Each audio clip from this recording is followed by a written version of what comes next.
Mama, mama, won't you tell me a story? Tell me a story now. Papa, papa, won't you tell me a story? Pass the story around. Pass the story around. Pass the story around. My name is Thelma Ruffin Thomas, just to let you know. I'm a storytelling woman going fast, not slow. So you better pay attention to this rap of mine. If you can't keep up, you'll be left behind.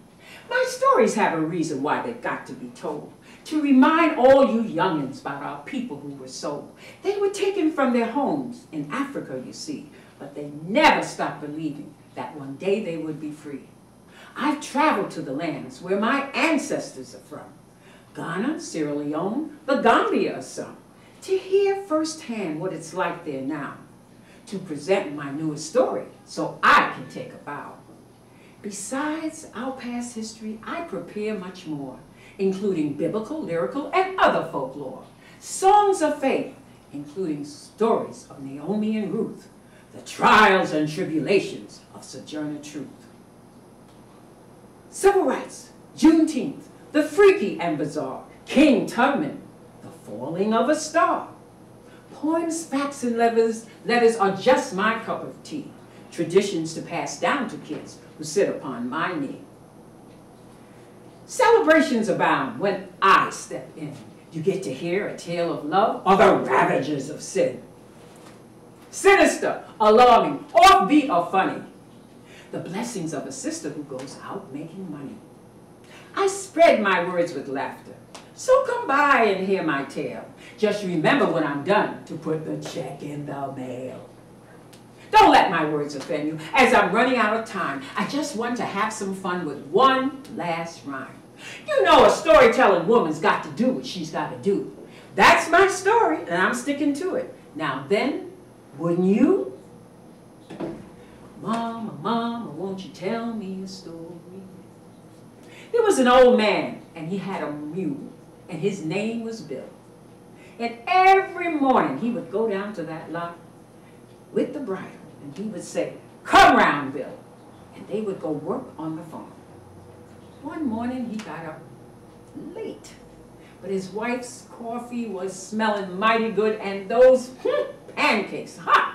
He had to have a second helping. So it was getting late, so he said to his son, "Boy, go down and get that mule and bring him on up here so we can get to work." So the boy took the bridle off the hook, went on down to the lot, and he said, "Come round, Bill." Mule looked at him. He says, "No point in you rolling your eyes at me. Pa wants you. Put your head in this bridle and let's go to work."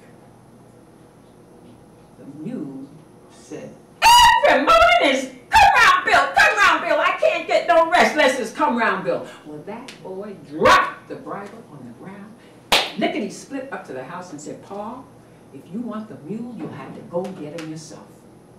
That mule is talking. I have never heard a mule talk before. The man looked at his son and said, "Boy, you're telling a lie, and if you don't go down there and get that mule, you're going to get a whipping." The boy said, "You're going to have to whip me because I'm not going down." The man said to his wife, "You see, your son is telling a lie early in the morning. I am going to whip you when I come back," the man said.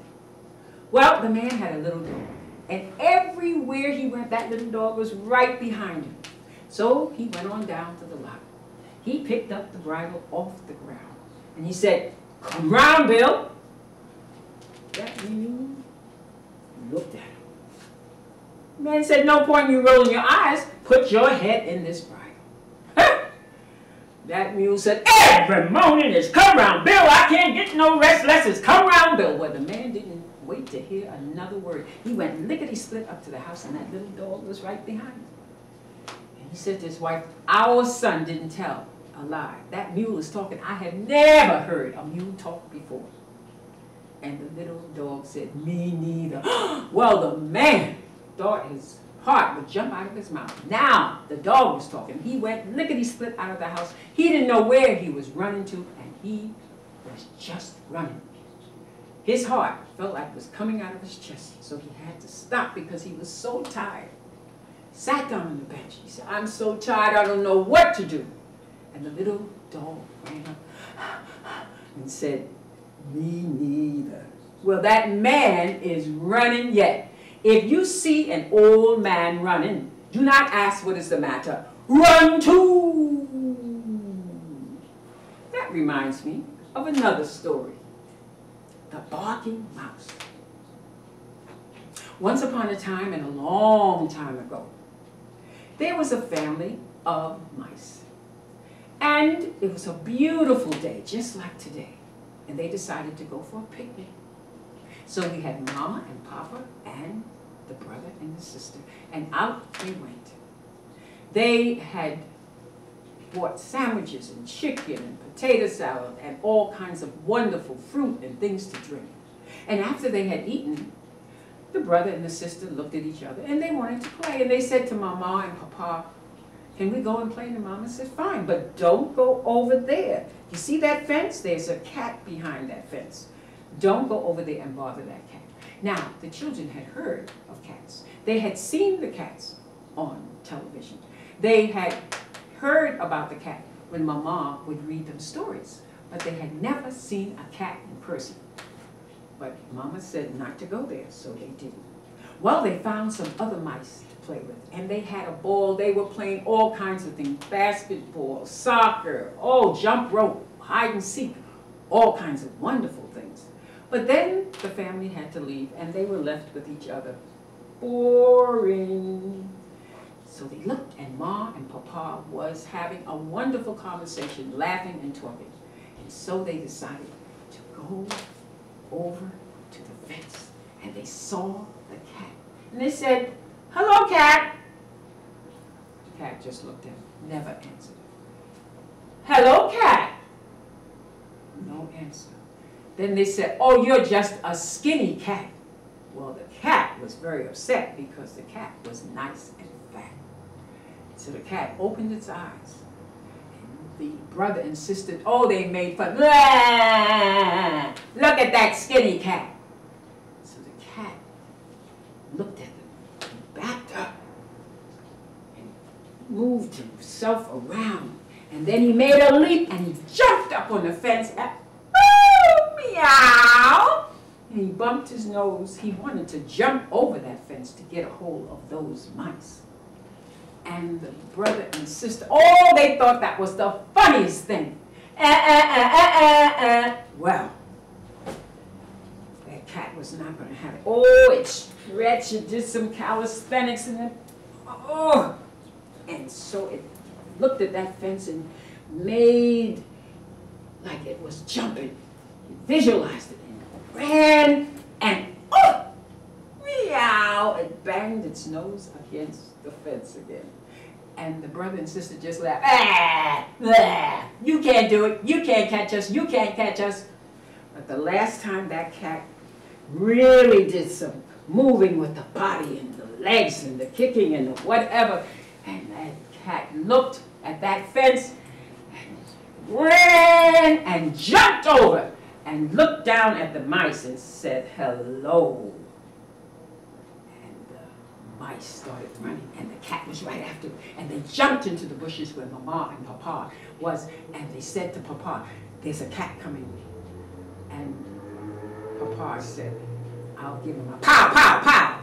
But when the cat jumped in, Papa jumped behind Mama, and the brother and sister jumped behind Papa. And there was Mama in front of the cat, facing it by herself. Well, she thought real hard. What can I do? What can I do? And she got up on her tippy toes and said, "Woof, woof!" Well, the cat looked all over the place. And the cat took off and was running. And Mama and Papa and brother and sister went home. And when she put them to bed and told them a story, before they went to sleep, she said to her two children, "It is always good to know another language, the barking mouse." "Mama, Mama, won't you tell me a story?" Have you ever heard of a storyteller's rap? Yes, and this is a rap that you can join in with me. Have you heard, spread the word, Have you heard? Have you heard? Spread the word. I'm a storyteller with a story to tell. I can tell it loud and I can tell it well. I don't need no microphone when I talk. I don't need no chair because I'm going to walk. I can strut and stroll because I'm bad and bold. Gonna tell it like it is. This ain't no showbiz. Gonna tell it the world. Tell it to the boys and tell it to the girls. From the mountaintop to the valley low. I'm gonna talk that talk and go, go, go. Have you heard? Have you heard? Spread the word, spread the word. Have you heard? Have you heard? Spread the word, spread the word. Storytelling is the thing I do. It's an ancient art, but it's also brand new. Medicine for the spirit, healing for the soul. It's for the young and it's for the old. It's for the rich and it's for the poor. For the sick at heart and much, much more. It's for black people, white people, brown people too. Red, yellow, purple, green, and blue. From the break of day to the cool midnight, I can weave a tale that's out of sight. Yes, storytelling is what I'm about. I can run my mouth till my eyes bug out. Have you heard? Have you heard? Spread the word, spread the word. Have you heard? Have you heard? Spread the word, spread the word. Listen, folks from all over the world. Start telling stories, start spreading the word. It's mythical, it's history.